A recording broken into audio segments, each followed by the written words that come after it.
Buenas tardes amigos, una vez más entre nosotros Cultura Pando y bueno, seguimos recorriendo las anécdotas de estos 230 años con la presencia de Daniel y del profesor y bueno, retomamos aquella jugosa conversación que dejamos en el programa anterior de anécdotas y vivencias que esta gente tiene a flor de piel, así que Daniel te cedo la palabra. Bueno, hay cosas importantes que son más serias. Y como por ejemplo la presencia de Saint-Exupéry en lo que es el predio de la Escuela Militar de Aeronáutica hoy, claro, donde funcionó la aeropostal francesa, claro, propiedad de aquel señor de apellido Latecoeur, correcto, que habían utilizado los aviones que habían quedado de la Primera Guerra, ¿verdad?, para establecer un circuito de correo. ¿No? Primero de Toulouse cruzaron a Tánger, o sea que cruzaron el Mediterráneo. Después, no solo eso, sino que a Casablanca, de Casablanca pasaron a Brasil y llegaron hasta acá a través de la cordillera, una cosa increíble, ¿no? Sí, hacían un circuito de cabotaje, es decir, a lo largo de la costa, ¿verdad? Claro. Porque eran aviones que solamente ellos podían... Ahí tenemos una foto que están mostrando ahora con Saint-Exupéry, y que es el segundo de la izquierda. El segundo de la izquierda, y el de la derecha de gorro es Ángel Tomassi, ¿no? De Tomassi. De Tomassi. Esa foto se supone que debe ser acá en lo que es hoy la Escuela Militar de Aeronáutica, era donde operaba, claro, Aeropostal. Ahí está el hangar remodelado, que hoy funciona como... Ese hangar era el original de Francia. Del Aeropostal. El Aeropostal, claro. Que ahora funciona como gimnasio, pero bueno, se mantiene. Ahí funcionaba Aeropostal. Y bueno, Saint-Exupéry, ¿qué podemos decir? El autor del Principito, un libro atemporal, sí, un autor realmente, bueno, excepcional. Y obviamente en aquella época Aeropostal, ¿por qué se hizo esa línea aérea? Porque, ¿qué pasa? Según tengo entendido, había mucha demanda de correspondencia, porque acá estábamos en esta zona sur de América colonizada por inmigrantes. Claro. Entonces, en aquella época, la carta era el elemento sustancial de comunicación. Un mes en barco, o claro, 15 o 20 días. Y esta gente vio la posibilidad de acelerar esos tiempos de entrega de cartas y encomiendas, y bueno, y ahí es que Aeropostal decide poner esta línea en la cual, bueno, volaron Saint-Exupéry y otras... Jean Mermoz y otras ilustres celebridades, ¿no? Pero bueno... Que además concurrían a Pando. Es cierto. Que además concurrían al Pando. Sí, porque Saint-Exupéry, aparte de ese libro, que es un libro de filosofía, porque es un libro de filosofía hecho para niños, pero es para mayores. Sí, sí. O sea, incluso... Lo esencial no es invisible a los ojos. A los ojos. A los ojos. Claro. ¿No? Tenía piloto de guerra, vuelo nocturno, El Principito, escritor y literato, ¿no? Piloto de guerra. Más literato que escritor. Porque si bien él los plasmaba por escrito, si no hubiera sido literato de alta categoría no podía haber escrito esa belleza. No. Que es un libro para mayores, pero para el niño que llevamos todos dentro. Correcto. ¿No? Fue un hombre con una enorme formación. Sí. Una enorme formación. Además un caballero, y además murió... Había estado en Estados Unidos, había estado en Rusia, ¿verdad? Murió derribado por la Luftwaffe alemana al sur de Sicilia. Él era un pacifista, él se negaba a llevar el avión artillado, él llevaba cámaras para sacar la posición del enemigo, evidentemente. Y después, por el 1980, ahora, 20, 30 años atrás, un piloto que vivía dijo que había derribado un P-38, ¿vos te acordás lo que era el P-38? Claro. Que era el de Saint-Exupéry, después se encontró el avión. Claro.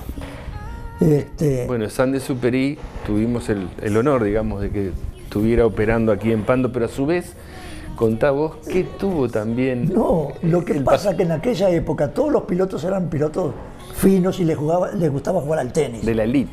De la elite, exactamente. Entonces, Saint-Exupéry jugaba mucho al tenis, evidentemente, y a veces tenías que esperar que viniera el correo, porque se juntaba acá para ir a Brasil. De aquí venía el correo de Argentina, el correo de Paraguay y venía todo a Montevideo. Cuando dice Montevideo, aterricé en Montevideo, no aterrizaba en Montevideo, aterrizaba aquí en Pando. Claro, correcto. En lo que hoy es la Escuela Militar de Aeronáutica. Entonces, mientras llegaban esos correos, para tener todas las sacas de correo pronto, él venía a jugar a Pando a nuestra plaza de deporte. Al tenis. Al tenis. Correcto. Hace un rato mostrábamos justamente la imagen de la actual cancha de tenis de la plaza. En esa humilde canchita de deportes que tenemos allí, ahí jugaba nada menos que Antoine de Saint-Exupéry. Es una cosa, ahí está, una cosa que a mí me emociona, ¿no? Y era normal, porque en aquella época, fíjate que por cuestiones meteorológicas, habían un montón de inconvenientes para poder decolar. Y había que hacer tiempo, entonces qué mejor lugar para hacer tiempo que la cancha de tenis de nuestra plaza de Pando, ¿no? Sí. El reloj de los franceses. Ah, eso es importante. El reloj de los franceses. Tenían un reloj que daba la hora de acá, de Uruguay, y la hora de París. Y la hora de París. En determinado momento, como sucede con todos los relojes, tuvo una pequeña avería y nos cuentan de que vino a la relojería de Godaz. De Godaz. Antonio Godaz, ¿no? No recuerdo el Antonio Godaz. Gallego, hombre, gran. De Godaz. Gran relojero. Bueno, y falleció Godaz y después hubo un remate de los implementos que habían quedado dentro de la relojería. Y el señor Croaré, el papá de estos muchachos, sabiendo el origen del reloj, lo remató. Y posteriormente, a los muchos años, le realizó la donación a la Fuerza Aérea de ese reloj que daba la hora en París y la hora de Uruguay. Y esa era la anécdota con respecto al reloj de los franceses. Pero son cosas que a mí me emocionan, ¿no? Porque además eran todos tenistas, pero grandes tenistas. Incluso ahora hay el gran slam, el gran torneo francés, se llama Roland Garros. Roland Garros. ¿Por qué se llama Roland Garros? Porque era piloto también de la Primera Guerra Mundial. Claro. Y tenía un avión que se llamaba Vieux Charles, el viejo Carlos, le había puesto él. Claro, es que la aviación en la Primera Guerra Mundial fue un factor fundamental para inclinar la balanza como se inclinó. Aparte también era un combate entre caballeros en el aire, ¿no? Porque había ciertos códigos y reglas que se respetaban a rajatabla. Digo, eran caballeros con su honor. Y bueno, obviamente todo eso con esa aureola del misticismo. Y la escuadrilla de Lafayette. Claro. Lafayette el general Lafayette había dado una mano muy grande en la independencia de Estados Unidos.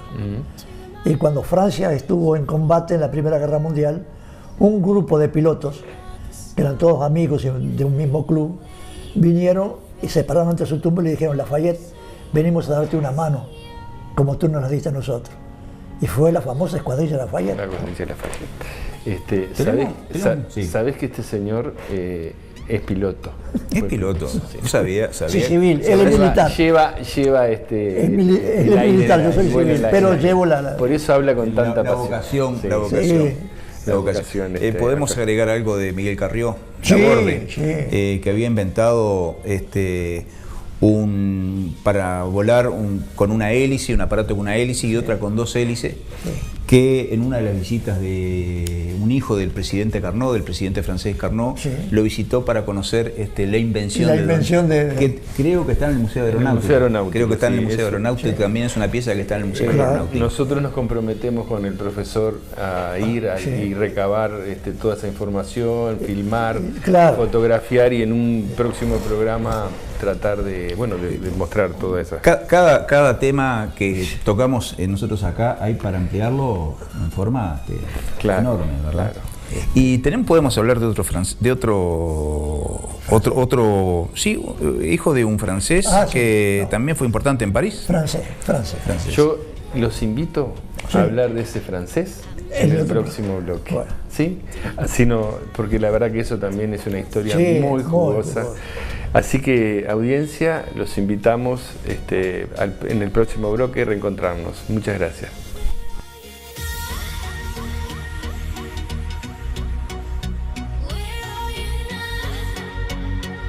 ¿Qué es Porsaleu?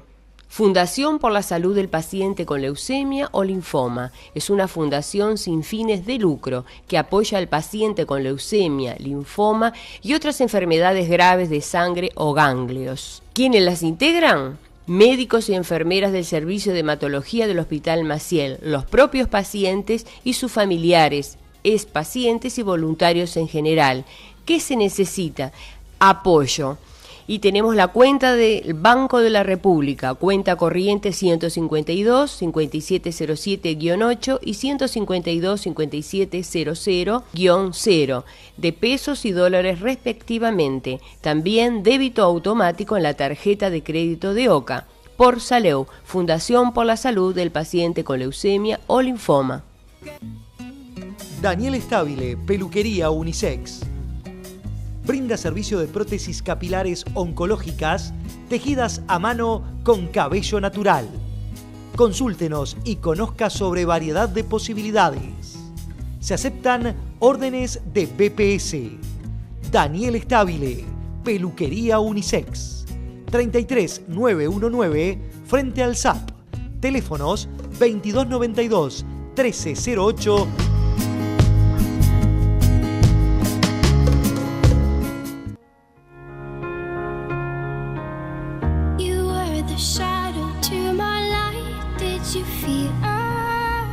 Amigos, continuamos con este segundo bloque y bueno, continuamos con las anécdotas jugosas y en este caso vamos a seguir con otro francés. Sí, porque el querido amigo acá me puso sobre las huellas de... Claro, esto que vamos a decir no tenemos fehacientemente cómo comprobarlo. Es la tradición oral que se ha hecho carne en todos nosotros.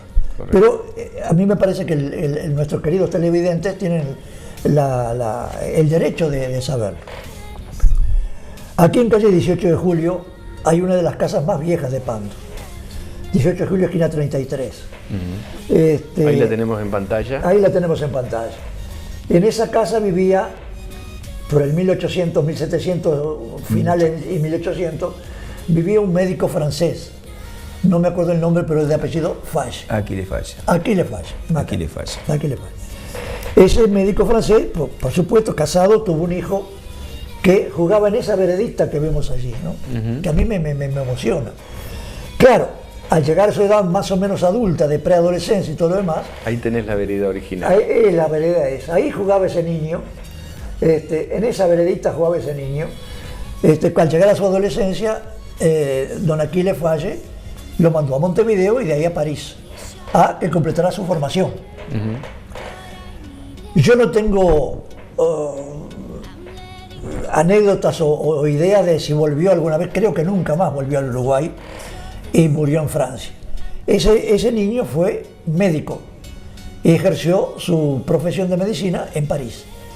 Y ese médico, nacido aquí en Pando, fue el que atendió a Julio Verne, el gran escritor. Esa es una cosa muy importante. Increíble. Sí. Porque Julio Verne, todo el mundo sabe de él.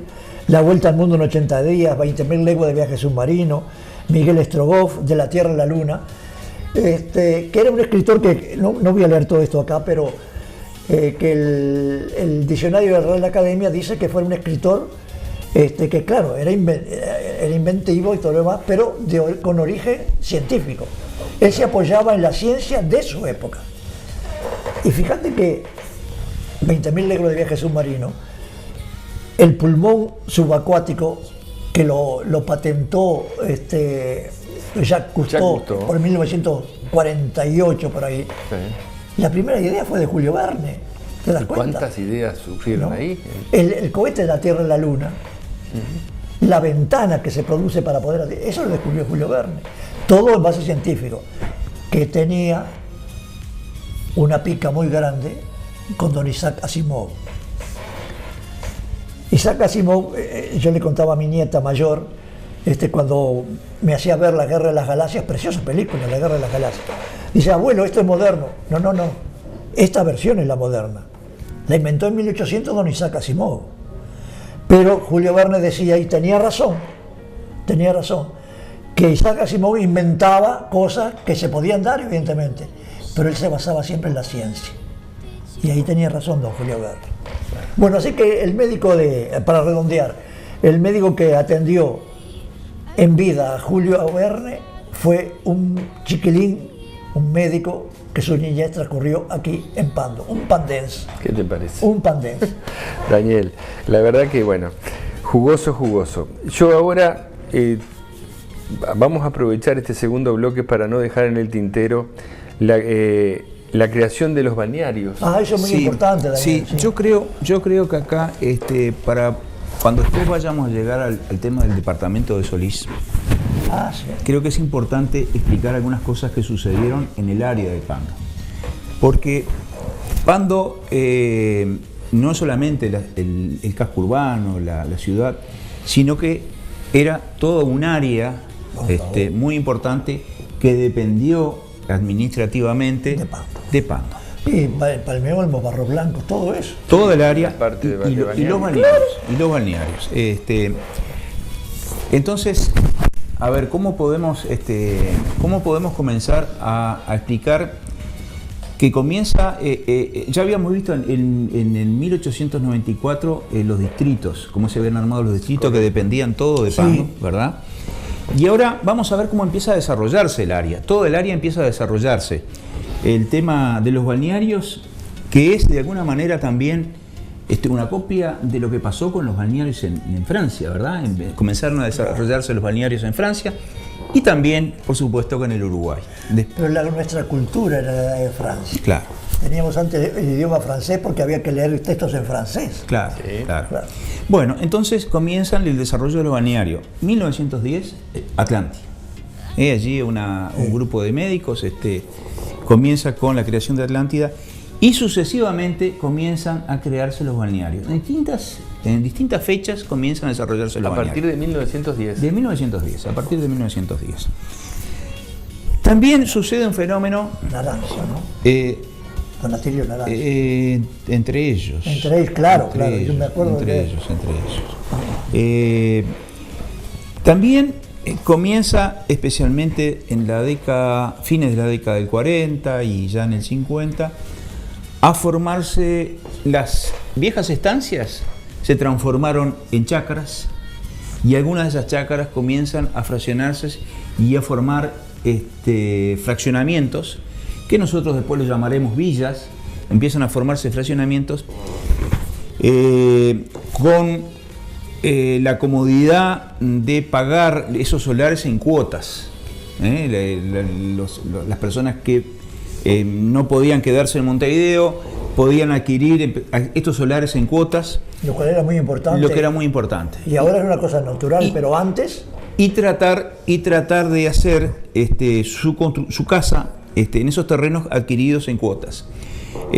Sucede una situación bastante particular, que es una alta inflación durante fines de la década del 50, que esas cuotas eran pesos y cuando quisieron acordar se transformaron en centésimos, ¿verdad? Porque se valorizó tanto el dinero.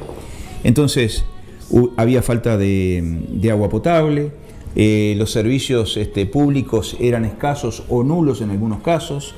Sí. En algunos casos se producen ilícitos, ¿verdad? En esa venta de solares que tenían que tener determinadas condiciones. Algunos balnearios también incurren en esa situación, claro. Tal es así que recién hace algunos años algunos balnearios llegaron, después de la quinta línea de bombeo de agua de OCE, logran tener el agua potable. ¿Verdad? Entonces, sí, eso es muy importante. Entonces, esa situación es una situación de precariedad, ¿verdad?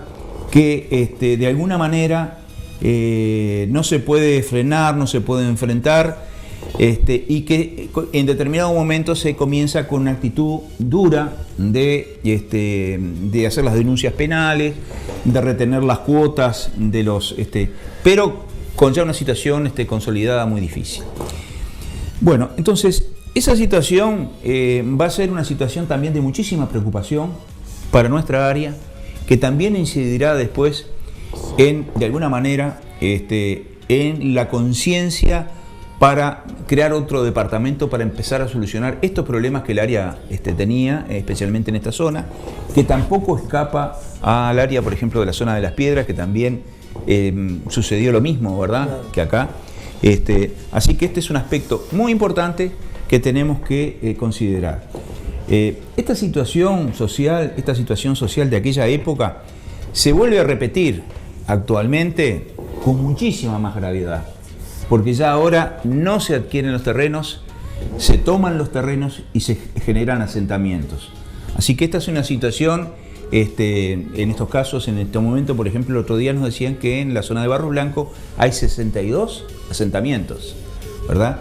Quiere decir que este es un problema endémico, que las autoridades municipales y las autoridades nacionales los uruguayos no lo hemos podido solucionar. En la zona, por ejemplo, los aledaños ahí del peaje de Pando, ni que hablar, de Salinas Norte, claro. Tenemos varios lugares donde la gente desesperada por digamos, y Montevideo lo fue relegando, porque claro, al crecer. Y no está regulado ni controlado, eso se sigue expandiendo, y claro. Sabemos que... Bueno, y en aquella época, si bien habían oficinas descentralizadas, porque funcionaba una dirección de arquitectura zona este, ¿verdad?, que tenía como cometido atender estas demandas específicas de construcción, la dirección de tránsito zona este, que tenía que ver con todo el transporte y con todo el desarrollo, vamos a decir, del área, la dirección de higiene zona este también, que tenía, pero realmente todo eso contribuyó de alguna manera a que la gente que estaba acá buscara otro tipo de soluciones y de organización. Incluso al existir la falta de atención a estos problemas, desde el punto de vista político, también dentro del Partido Colorado hay un grupo de gente que se escinde de un grupo político en Canelones para formar una agrupación política con gente de toda esta zona, ¿verdad?, y tratar de llegar a tener un intendente de Pando. Un intendente de Pando, claro. Bueno, así que todo eso contribuye previamente a llegar al intendente de Pando a querer formar un departamento que es el departamento de Solís, buscando generar soluciones para aquella época. Lamentablemente el movimiento fracasó, y yo lamentablemente para la gente de aquella época. No sé cuáles hubieran sido las consecuencias, porque dividir el departamento, un departamento grande, fuerte... Ahora, ¿cómo hubiera sido esa división? Y esa división, tenemos el proyecto, ¿verdad? El plano, por la ruta 7 aproximadamente, ¿verdad? Todo el sur, con todo el sur. Todo el iba a haber un Canelones sur y un Canelones norte. Un Canelones Claro. O sea que todas las playas iban a contribuir económicamente para Pando, no para la central de Canelones. Claro. Correcto. Evidentemente que el peso en el desarrollo, el peso del desarrollo que esta zona de acá tenía era enorme, para adjudicárselo a un departamento que tenía problemas. Yo tuve la visita hace unos años del expresidente Jorge Valle, que estuvo 5 horas en mi casa. Qué forma de perder el tiempo el expresidente, ¿verdad? Y una de las cosas que me preguntó, muy preocupado en aquel momento, era justamente por el tema del departamento de Solís. Pero por la fuerte inversión que necesitaba el área, cosa que se está realizando en este momento, por ejemplo, en toda la ciudad de la costa. Una fuerte inversión, con saneamiento, con pavimento, ¿verdad? Claro, que miles de personas. Claro, que de alguna manera podía ser un peso para el resto del departamento. Pero bueno, yo en lo que es personal, creo que hubiera sido un error haber dividido el departamento en dos, porque hubiéramos creado dos departamentos, uno con una problemática distinta y otra cuando actualmente... El peso económico. Así se complementa, ¿no? Se complementa. El Canelón es productivo, el Canelón es rural y el Canelón es turístico, por llamarlo de alguna manera. Y podemos tener el orgullo de decir que todo lo que produce Uruguay lo produce Canelones, salvo el arroz y la caña de azúcar. Tenemos un gran departamento, un hermoso departamento, ¿verdad? Que lo que tenemos que pedirle a los representantes de todos los partidos políticos del departamento es que se pongan de acuerdo, que formen la bancada canaria y que trabajen todos juntos por este hermoso y gran departamento que tenemos. Como dice el eslogan ese, para trabajar, disfrutar, soñar, estudiar, digo, tenemos todo. Tenemos todo. El tema es amalgamar de la mejor manera todos esos recursos naturales que hoy tenemos y bueno, y poder no solo expandirlos hacia el resto del país. No estamos ubicados en un lugar estratégico, envolviendo a Montevideo y con todas las rutas convergentes del Uruguay. O sea, sí, seguramente por lo que tú estás diciendo, las tareas de planificación y de desarrollo urbano sigan tomando en cuenta todo el cinturón de Montevideo, ¿verdad? Claro. Para una tarea integradora, ¿verdad? Y de alguna manera también preservar determinados aspectos de integración del departamento de Canelones. Eso era importante decirlo, porque es parte del desarrollo. Nosotros cuando hablamos de Pando tenemos que decir enfáticamente que Pando no es solamente el casco urbano de la ciudad, aunque algunas situaciones de límites, de creación de límites nos han llevado a eso, pero Pando trasciende todo ese tema de límites para ser una ciudad que ha impulsado el desarrollo de toda el área. Y también con una ubicación geográfica excepcional. Digo, punto estratégico para este, oeste, norte y sur, los 4 puntos cardinales.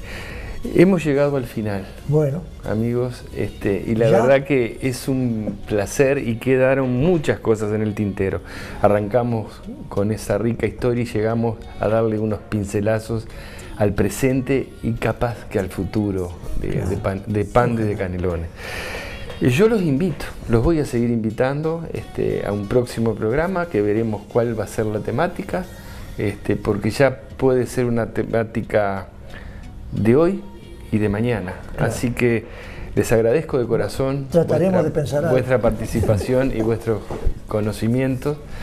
En nombre de Rosana, mío, muy agradecido. No, yo creo interpretar al amigo, a mi queridísimo amigo Daniel, que nosotros estamos para eso. Claro. Porque hay que sembrar, como decía Torres García, hay que sembrar la semillita. Si una sale, bueno, eso vale toda una vida. Correcto. Pero estamos a la orden para... No, y especialmente estudiar, claro, saber más del lugar en el que estamos. Correcto. Para tomar decisiones correctas, ¿verdad? Nadie puede saber su futuro si no se apoya en el pasado. Si no se apoya en el pasado. Así que yo personalmente también quiero agradecerte mucho, felicitarte por lo que estás haciendo. Realmente es una tarea muy importante y que puedan ser muchos cientos de programas. Muchísimas gracias. Y bueno, este programa ustedes lo pueden ver en YouTube, Entre Nosotros, Cultura Pando, ahí pueden ver toda la recopilación de los programas realizados. Así que amigos, como dice Rosana, sean felices, los esperamos en el próximo programa y muchas gracias por estar ahí. Que tengan ustedes muy buenas tardes.